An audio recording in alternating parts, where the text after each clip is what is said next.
جن کی زندگی میں حسین اور علی شامل ہو جاتا ہے وہ کامیاب نظر آتا ہے، وہ کامیاب نظر آتا ہے۔ بچے سے مقابلہ ہے، لیکن فرش عطا کے صدقے میں بچہ ہوشیار ہو گیا، کیوں؟ حسین کا صدقہ ہے۔ کہا پہلے آپ دیکھیے، ایک کاغذ کو پھینکا گیا، اس نے موڑا اور پھینکا، تھوڑی دور جا کے گرا۔ اب بچے کی باری آئی کہ جو مجلس عطا میں شرکت کرتا تھا، امام حسین علیہ السلام کے صدقے میں اس کے عقل نے کام کیا، اس کاغذ کو لیا، پتھر کو لیا، پتھر کو کاغذ میں رکھا اور پھینکا، اس سے دور جا کے گرا۔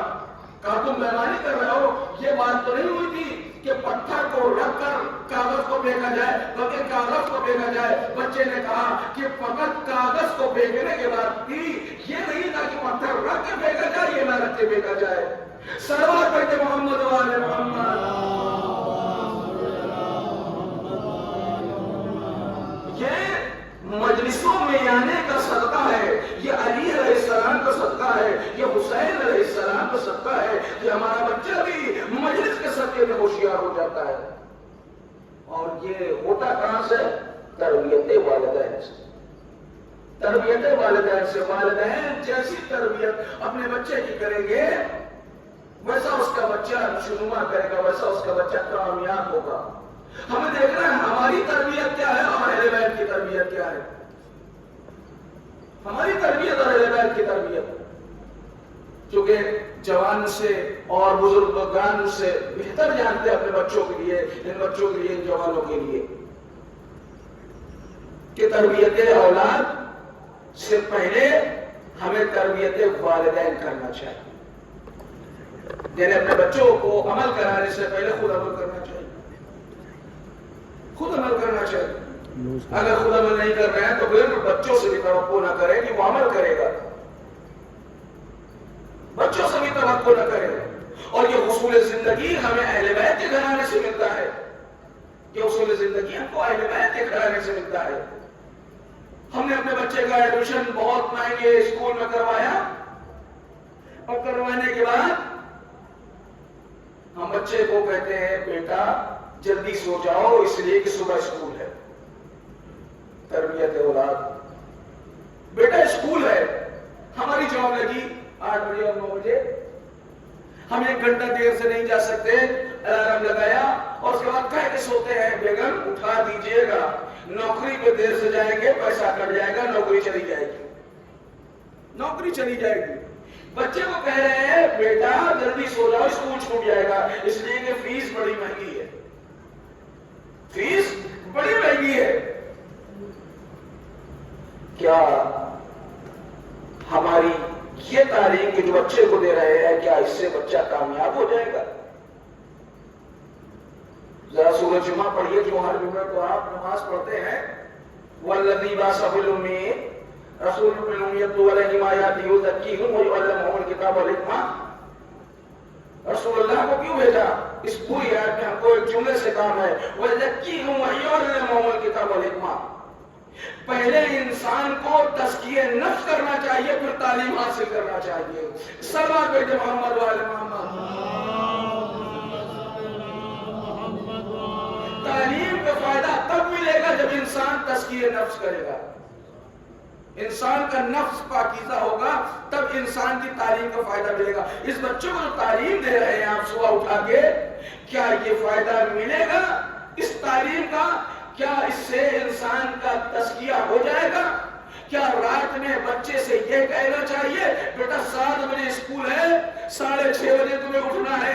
اگر باپ نے یہ کہا تھا بیٹا سو جاؤ صبح کی نماز پڑھنا ہے، 5 بجے اٹھنا پڑے گا، تب تزکیہ نفس ہوگا، تب تعلیم کا فائدہ ہوگا۔ پہلے اللہ کی عبادت ہوگی، پھر انسان کی علم ہوگا۔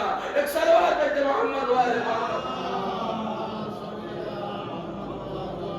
تزکیہ نفس کرنا ہے تو پہلے وہ تزکیہ نفس کرنا پڑے گا جو رسول اللہ نے ہمیں بتایا ہے، وَيَزَكِّيهِمْ، پہلے اپنے نفس کو پاکیزہ کرنا پڑے گا، پھر تعلیم دینا پڑے گا۔ مولانا کہاں سے پڑھ رہے ہیں؟ سوال ہو سکتا ہے۔ کہا ہم جس کے ماننے والے ہیں، ہم جس کی مجلسیں کرتے ہیں، ہم جس کا دم بھرتے ہیں، ان کی زندگی کا بھی مطالعہ کر لیجیے۔ ان کی زندگی میں کیا ہے؟ ان کی زندگی میں یہ ہے کہ جب مولا کائنات گھر سے نکلتے ہیں، مسجد میں رسول اللہ خطبہ دے رہے ہیں، تو ایک ہاتھ میں حسن کی انگلی ہے، دوسرے ہاتھ میں حسین کی انگلی ہے. توجہ فرمائیے گا، ایک ہاتھ میں حسن کی انگلی ہے، ایک ہاتھ میں حسین کی انگلی ہے. بیٹا مسجد چلو، یہ امام ہے، لیکن امام ہمیں یہ بتانا چاہتے ہیں کہ دیکھو آج ہم حسنین کی انگلی پکڑ کے یہ بتا رہے ہیں، اے میرے چاہنے والوں، آنے والی زندگی میں اسی طریقے سے عمل کرنا جس طریقے سے میں حسین کی انگلی پکڑا کر رسول کے خطبے میں لے کر جا رہا ہوں، اسی طرح اپنے بچوں کو کبھی مصلی عبادت پہ لے کے جانا، کبھی حسین کے تذکرے میں لے کے آنا. ایک صلوات پڑھتے محمد وآل محمد.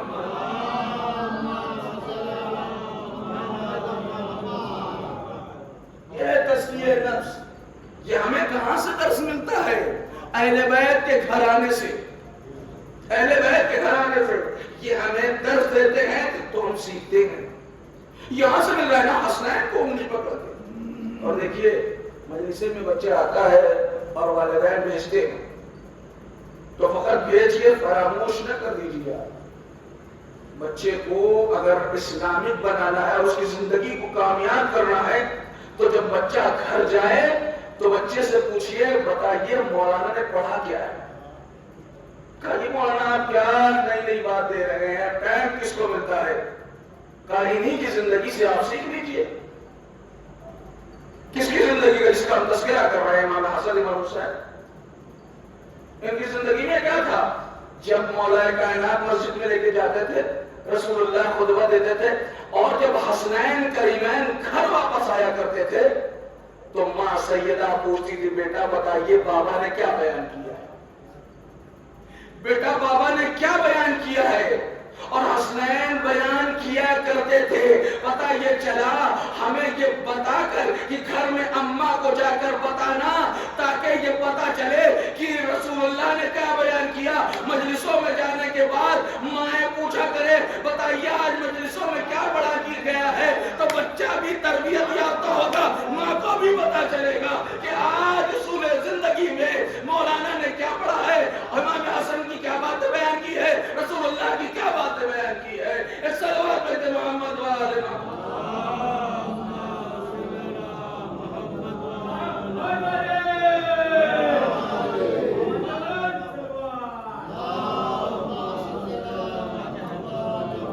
تربیت اولاد سے پہلے تربیت والدین. خود ہمیں عمل کرنا پڑے گا، بغیر عمل کے ہماری زندگی کامیاب نہیں ہو سکتی. ہم اپنے بچوں کو آج شکایت کرتے، مولانا میرا بچہ بگڑ گیا ہے، میرا بچہ بگڑ گیا، آپ نے عمل کیا. میرا بچہ نماز نہیں پڑھتا، آپ نے پڑھا. میرا بچہ مستقیم سے بھٹک گیا ہے، آپ نے پڑھا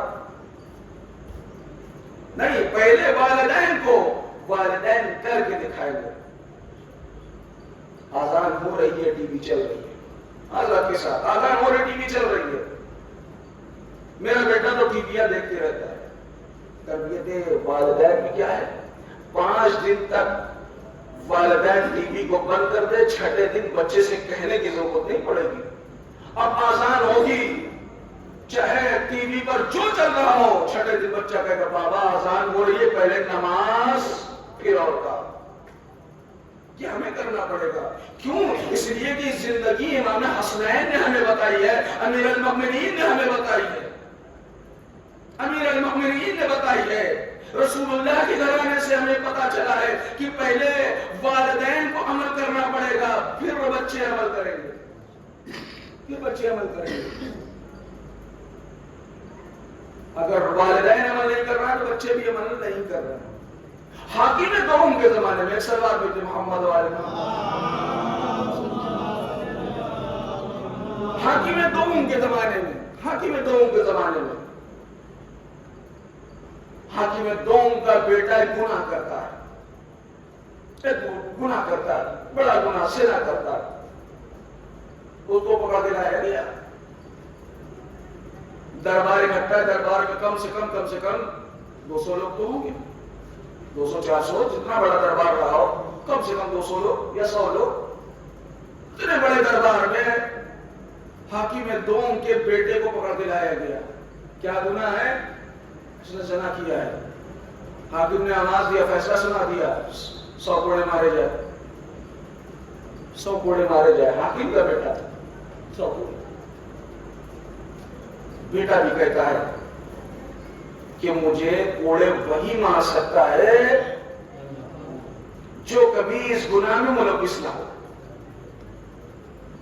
مجھے کوڑا وہی مار سکتا ہے جو اس گناہ میں کبھی ملوث نہ ہو۔ پورا دربار خاموش ہے، سناٹے میں ہے، خود حاکم اس گناہ میں ملوث ہے۔ ایک صلوات بھیجے محمد و آل محمد۔ بزرگان پہنچ گئے کہاں پہنچانا چاہے، خود حاکم اس گناہ میں ملوث ہے، حاکم بنا بیٹھا ہے، لیکن پہلے اس گناہ میں ملوث تھا۔ کسی کی جرأت نہیں ہے 200 لوگوں میں یا 400 لوگوں میں کہ کوئی کھڑے ہو کے اس کو سزا دے سکے۔ جب ایک انسان خود اس گناہ میں ملوث ہو جائے تو پھر کسی کو یہ حق نہیں ہے کہ اس کو سزا دے، کسی کو حق نہیں ہے کہ سزا دے۔ حلال مشکلات امیر المؤمنین علی ابن ابی طالب علیہ السلام اس دربار میں داخل ہوتے ہیں، اس دربار میں داخل ہوتے ہیں، معاملے کو سمجھتے ہیں کیا ہوا، کیا حاکم کے بیٹے نے گناہ کیا اور بڑا گناہ ہے اور حاکم نے اس کو سزا دے دی، لیکن بیٹا بھی ہوشیار ہے، وہ کہتا ہے کہ وہی مجھے سزا دے سکتا ہے کہ جو اس گناہ میں ملوث نہ ہو، جو اس گناہ میں ملوث نہ ہو۔ مولا کائنات نے آواز دیا، حسن حسین ایک طرف سے تم ہاتھ پکڑو، دوسری طرف سے تم ہاتھ پکڑو۔ ایک طرف سے حسن نے ہاتھ پکڑا، دوسری طرف سے حسین نے ہاتھ پکڑا، امام نے کوڑا دیا۔ اے مولا آپ تنہا بھی تو کوڑا مار سکتے تھے، مولا یہ بتانا چاہتے ہیں کہ دیکھو جیسا علی ہے ویسا حسن علی ہے ویسا حسین علی ہے۔ ایک صلوات کہتے محمد و آل محمد، اللہم صلی علی محمد و آل محمد۔ وہاں کے بزرگ بھی گناہوں سے چھوٹے ہوئے نہیں ہیں، وہ بھی ملوث ہے، ہمارا بچہ بھی اس گناہ سے پاک ہے، خود علی بھی اس گناہ سے پاک ہے، خود علی بھی اس گناہ سے پاک ہے۔ یہ مولا بتانا چاہ رہے ہیں کہ دیکھو تربیت اولاد ایسی ہو کہ جس طریقے سے باپ ہو اسی طریقے سے بیٹا ہو، جس طریقے سے باپ تھا اسی طریقے سے بیٹا تھا، یہاں جس طریقے سے باپ ہے اسی طریقے سے بیٹا ہے، وہاں گناہوں میں ملوث ہے، یہاں گناہوں سے پاک ہے، یہاں گناہوں سے پاک ہے۔ تو علی اس شخصیت کا نام ہے جس کا بیٹا بھی علی ہے، جن کے بیٹے بھی علی ہیں۔ یہ شعار زندگی خود پہلے عمل کریں پھر بچے کو خود عمل کریں۔ مولانا جی کہاں سے پڑھ رہے ہیں آپ؟ پہلے خود عمل کریں۔ ہم والدین ہیں، کچھ بھی کر سکتے ہیں بچے کو، کا رسول اللہ کے زمانے کو آپ نے کرتے کیا۔ ایک ماں آئی اپنے بچے کو لے کے، یا رسول اللہ میرا بیٹا میٹھا بہت کھاتا ہے، میرا بیٹا میٹھا بہت کھاتا ہے، گڑ بہت کھاتا ہے، میٹھا بہت کھاتا ہے۔ رسول اللہ نے کہا 3 دن بعد آنا، 3 دن بعد۔ یا رسول اللہ آپ سارے مسئلے کو بیان کرتے ہیں، آج ہی بیان کر دیجیے، آج ہی روک دیجیے، آج ہی نصیحت کر دیجیے۔ کہیں 3 دن بعد بتاؤں گا، 3 دن بعد۔ رسول اللہ زمانے کے رسول افضل الانبیاء، افضل الانبیاء ہے، ساری کائنات سے افضل رسول 3 دن بعد بلا رہا ہے۔ 3 دن بعد ماں نے بچے کا ہاتھ پکڑا رسول کے سامنے، رسول اللہ نے بیٹے کو بلایا، بچے اے بیٹا دیکھو میٹھے کھانے سے یہ نقصانات ہیں، آج کے زمانے میں کہہ دیا جائے تو میٹھے کھانے سے دانت سڑ جاتے ہیں، شوگر بڑھ جاتی ہے، میٹھے کھانے سے انسان کے اندر فیٹ بڑھ جاتا ہے، موٹا ہو جاتا ہے، بہت سی نقصانات آج کے زمانے میں۔ رسول اللہ نے بھی اپنے زمانے کے اعتبار سے سمجھایا۔ یا رسول اللہ 3 دن پہلے بیان کر دیتے، یا رسول اللہ 3 دن پہلے بیان کر دیتے۔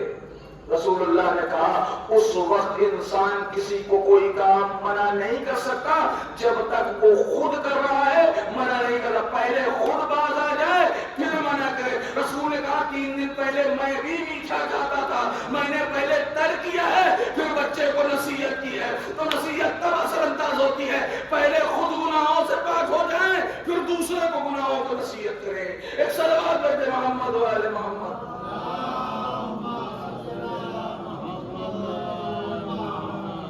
پہلے والدین اور اس کے بعد خود بچہ۔ لیکن اس کا مطلب یہ نہیں ہے کہ اپنے والدین کو ناراض کر کے ہم سب عمل کرتے رہیں اور ہمارا عمل کامیاب ہے۔ ہمارے عمل والدین کو ناراض کر کے اگر مجلس میں آئیں گے تو کیا مولا ہم سے خوش ہوں گے؟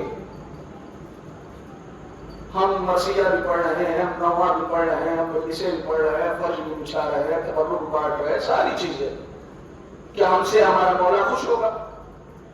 جب ہم اپنے ماں باپ کو راضی نہیں کر سکتے، ہم اپنی ماں کو راضی نہیں کر سکتے، تو ہم حسین کی ماں کو کیسے راضی کریں گے؟ حسین کی ماں کو راضی کرنے سے پہلے اپنے والدین کو راضی کرتے چلے جائیے، حسین کی ماں بھی راضی ہو جائے گی۔ ایک صلوات پڑھتے محمد و آل محمد۔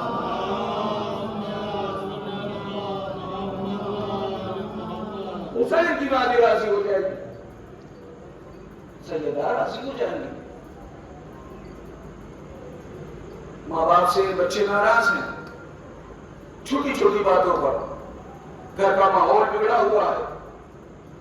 امام حسین کا شعار یہ نہیں سکھاتا کہ گھر کا ماحول بگاڑ دیا جائے، نہیں، حسین علیہ السلام کی کربلا ہمیں یکجہتی سکھاتی ہے، متحد ہونا سکھاتی ہے، والدین سے ناراضگی نہیں سکھاتی۔ حسین علیہ السلام کی کربلا ہمیں اتحاد سکھاتی ہے، شعار زندگی سکھاتی ہے، جینے کا سلیقہ سکھاتی ہے۔ کہا تم نے کربلا والوں کی زندگیوں کو نہیں پڑھا یا نہیں دیکھا کہ بغیر باپ کی اجازت کے بچہ کربلا کے میدان میں نہیں جا سکتا؟ کیا ہمارے بچے اکبر سے بڑے ہیں؟ کیا ہمارے بچے قاسم سے بڑے ہیں؟ کیا ہمارے بچے کربلا والوں سے بڑے ہیں؟ نہیں، کربلا والے ہمیں کیا سکھا رہے ہیں؟ کربلا ہم نے سنا تو ضرور ہے، لیکن ایک کان سے سنا ہے، دوسرے کان سے نکال دیا ہے۔ اگر ہم نے کربلا کو اپنی زندگیوں میں اتارا ہوتا تو ہماری زندگی بھی کامیابیوں کی طرف جاتی، کبھی ناکامیوں کی طرف نہ جاتی۔ ایک صلوات پڑھتے محمد و آل محمد۔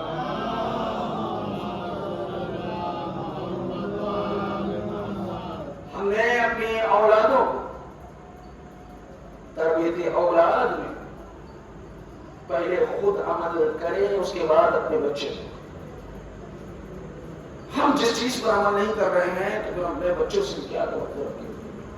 لیکن بچوں کے لیے بھی ضروری ہے کہ اپنے والدین کی عزت کریں اور اپنے والدین کا کہنا مانیں۔ یہ ہمیں درس ملتا ہے امام حسنین علیہ السلام سے، ان کے گھرانے سے، ان کے گھرانے سے ملتا ہے۔ کربلا میں بہر قلبی بھی تھے، بہر 17 دن کا مسلمان اپنے ماں کی کس طریقے سے بات مان رہا ہے۔ کربلا میں 13 سال کے قاسم بھی تھے، اگر ہم نے جناب قاسم کو اپنی زندگی میں اتارا ہوتا تو آج ہماری زندگی بھی کامیابیوں کی طرف جاتی، مگر اس کا نتیجہ کہ جب ہم عمل نہیں کرتے تو گمراہیوں کی طرف جاتے ہیں۔ ہمیں امام حسین کی زندگیوں سے اپنے زندگیوں کو سنوارنا چاہیے، نہ کہ گمراہیوں کی طرف لے کے جانا چاہیے۔ ایک صلوات پڑھتے محمد و آل محمد۔ اس لیے کہ یہ دربار وہ دربار ہے، یہ دربار وہ دربار ہے کہ بڑے سے بڑا گناہگار آ جائے، بڑے سے بڑا گناہگار آ جائے، خر جیسا گناہگار جس نے لجام فرست حسین علیہ السلام کے ہاتھ ڈالی تھی، وہ گناہگار بھی آ جائے تو حسین معاف کر دیا کرتے ہیں، یہ کہہ کے آزاد کر دیا کرتے ہیں، ہر تیری ماں نے تیرا کتنا اچھا نام رکھا ہے، تو دنیا میں بھی آزاد ہے، تو آخرت میں بھی آزاد ہے۔ ایک صلوات پہ محمد والے محمد.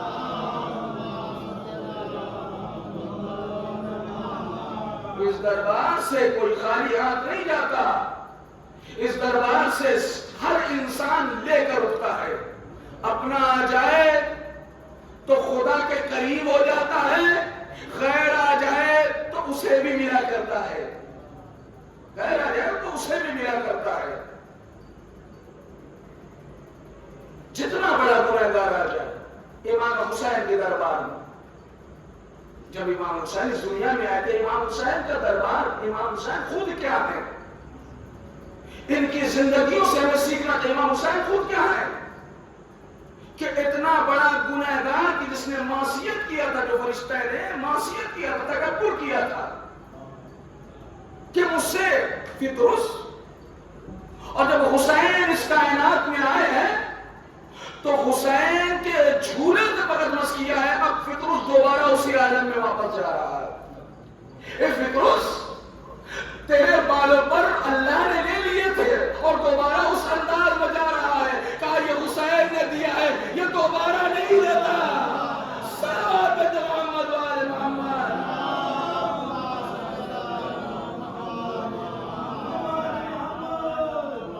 یہاں جو آ جاتا ہے وہ اپنا ہو جاتا ہے، وہ حسین ہی ہو جاتا ہے.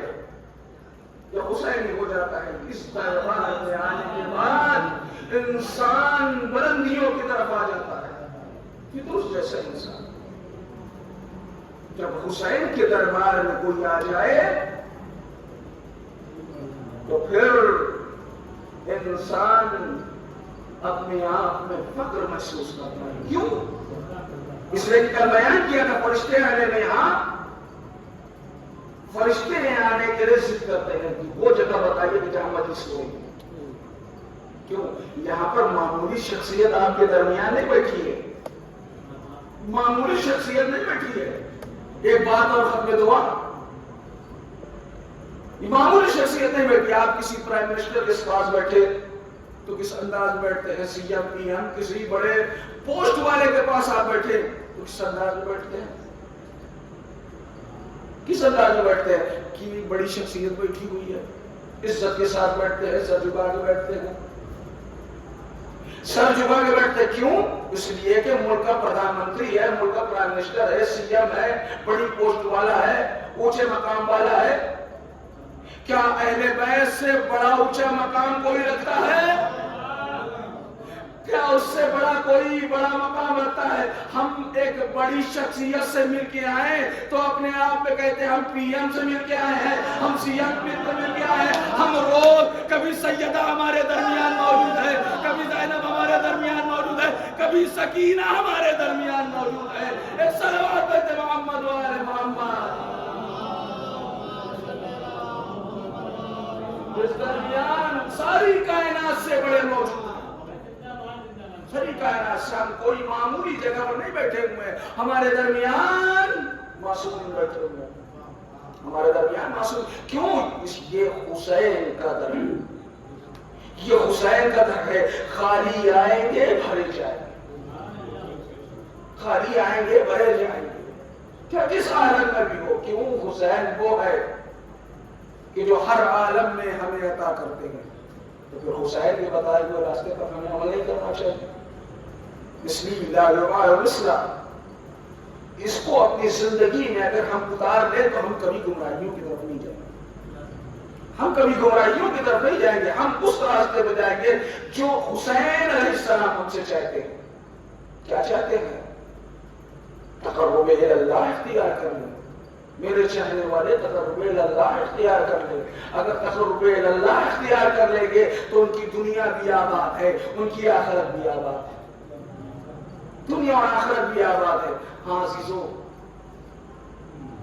حسین بڑے مظلوم ہیں. حسین سے مظلوم شخصیت اس کائنات میں نہیں ہے.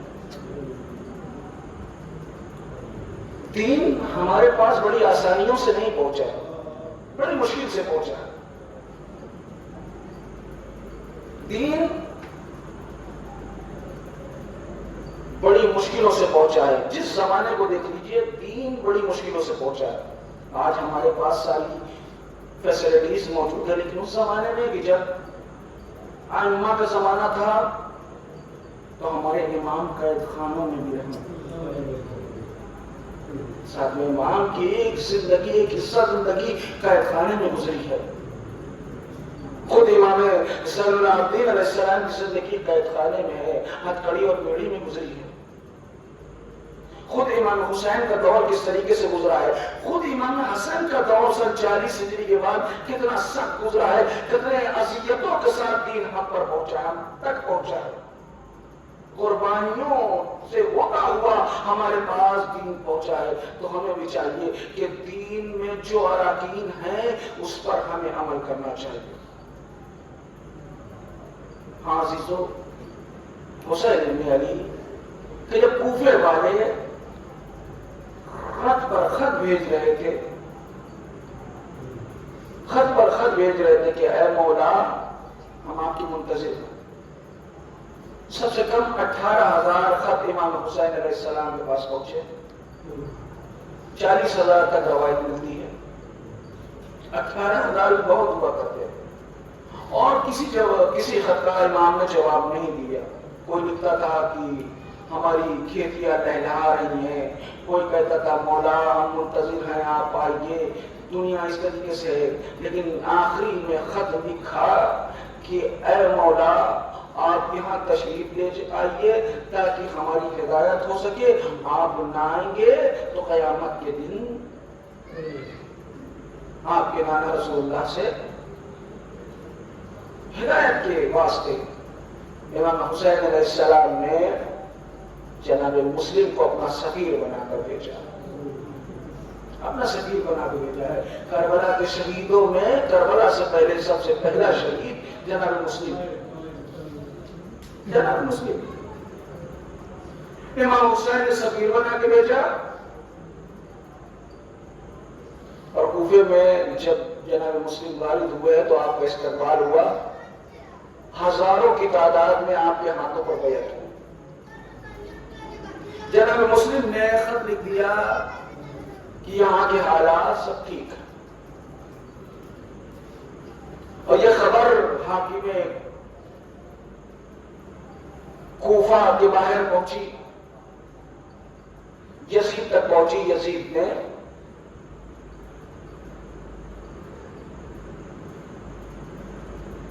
ولید کو بھیجا، جاؤ کوفے کا ماحول بگڑ گیا۔ جناب مسلم کے ہاتھوں پر بیعت ہے، اس کا بھی ملعون کا بھی استقبال ہوا۔ ادھر جناب مسلم کوفے میں ہیں، نماز مغربین پڑھانے جاتے ہیں، نماز مغربین میں صفیں بھری ہوئی ہیں، نماز ختم ہوئی سب غائب ہو گئے۔ کوفے کے حالات کتنی جلدی بدل گئے، کچھ لمحہ پہلے یہاں پر سب موجود تھے، اب مسلم یکو تنہا ہے۔ کون ہے مسلم؟ مسلم سفیر حسین۔ اسی کوفے میں کہ چند گھنٹے پہلے ابھی مسلم مجموع سے گھیرے ہوئے تھے، اب جناب مسلم یکو تنہا ہے۔ کوفے کی گلیوں میں گھوم رہے ہیں، تھک کر ایک گھر کے پاس بیٹھ گئے۔ موسیٰ نے دروازہ کھولا، کیا دیکھا کوئی شخص ہمارے دروازے پہ بیٹھا ہوا ہے۔ جناب مسلم سے کہا بھائی تم کون ہو؟ مسلم نے پانی کا تقاضا کیا، جناب مسلم نے پیا، پھر داخل کھانا ہو گئی۔ دوبارہ بولا بھائی تم کون ہے؟ کوفے کے حالات خراب ہیں، کوفے کے حالات صحیح نہیں ہیں۔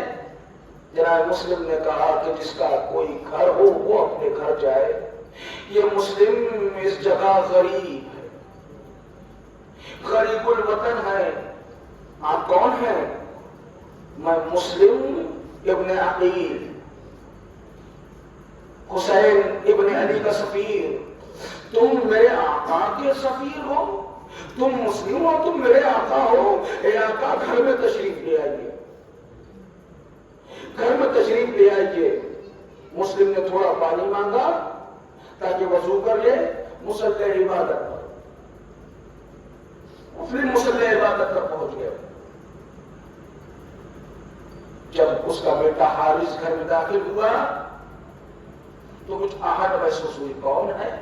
پتہ چلا مسلم. اس نے جا کر دربار میں خبر دی.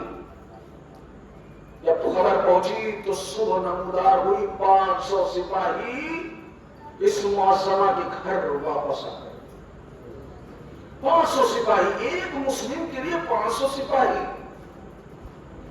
آواز دی مسلم گھر سے باہر نکل جاؤ.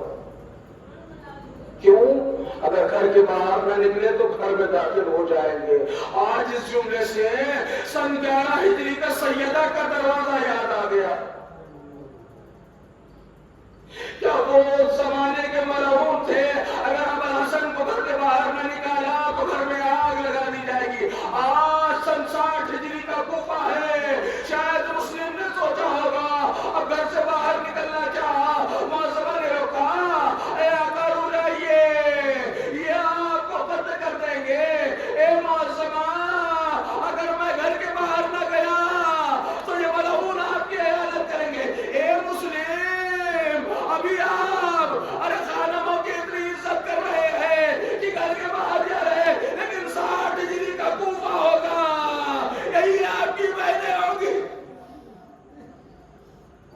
اللہ خدا آپ کو کسی غم میں نہ رلائے سوائے غم امام مظلوم کربلا کی. اللہ مسلم گھر کے باہر آئے، جنگ کرتے جاتے ہیں، لوگوں کو وسیلے جہنم کرتے جاتے ہیں. سردار نے پھر خط لکھا کہ اور فوجوں کو بھیجا جائے. ایک مرتبہ ملعون نے کہا کہ ایک مسلم کے لیے اتنی فوج ہے. کہا کسی عام گھرانے کا بچہ نہیں ہے، ابو طالب کے گھرانے کا بچہ ہے، بنی ہاشم کے گھرانے کا بچہ ہے، ارے علی کے گھرانے کا بچہ ہے. علی کے گھرانے کا ایک بچہ ہزاروں فوج سے افضل ہوا کرتا ہے، بہتر ہوا کرتا ہے. پھر آخر جناب مسلم کو ایک مکر و فریب میں لا کر جناب مسلم کو قید کر لیا گیا. جناب مسلم کو دربار میں لے آیا گیا. جناب مسلم قید ہے، ہاتھوں میں ہتھیار ہے. ارے کوئی ملعون کہتا تم نے امیر کو سلام نہیں کیا.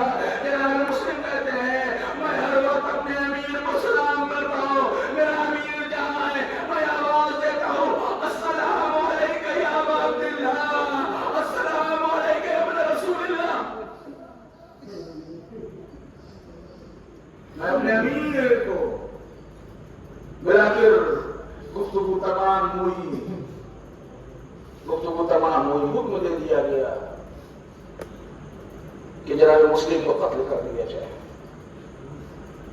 جناب مسلم کو دارالحمارہ کو لے جایا گیا. جناب مسلم نے 2 رکعت نماز پڑھی ہے. جناب مسلم کو جب دارالحمارہ پہ لے جایا گیا تو مسلم کے سر و گردن میں چنائی کر دی.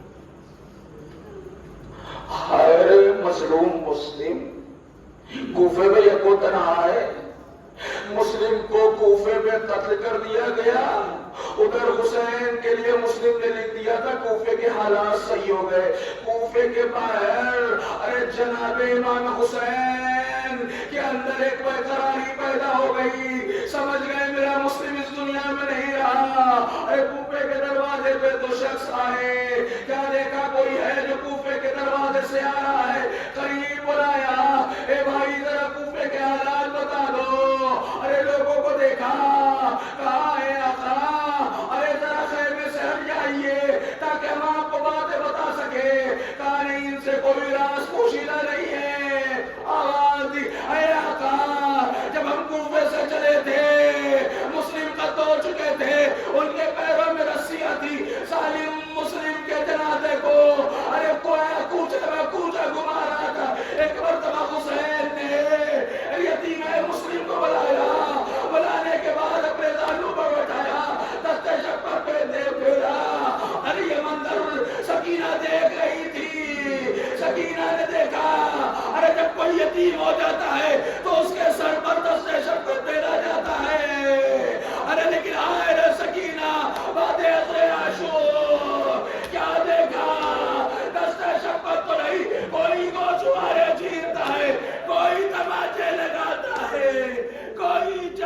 چھینتا ہے.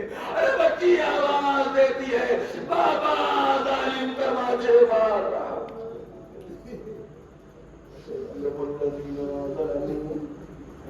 الذين ظلموا ينقلبون